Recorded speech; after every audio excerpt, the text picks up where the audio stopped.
Teeme videoselgituse, sest neid küsimusi on väga palju. Siin on 2 akent. See on pestud, sellepärast siin ei ole prantsuse rõdu. Siin käisin lunatud ilusti pesta.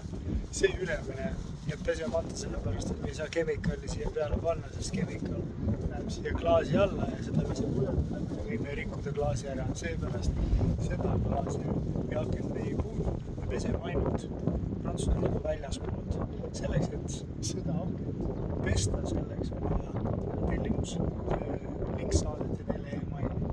Või siis pesed ise ära, avata selle akna, selle akna üle avata ära ja siis prantsuse rõdu seespool. Ja sama kehtib ka nende pisikeste akende puhul.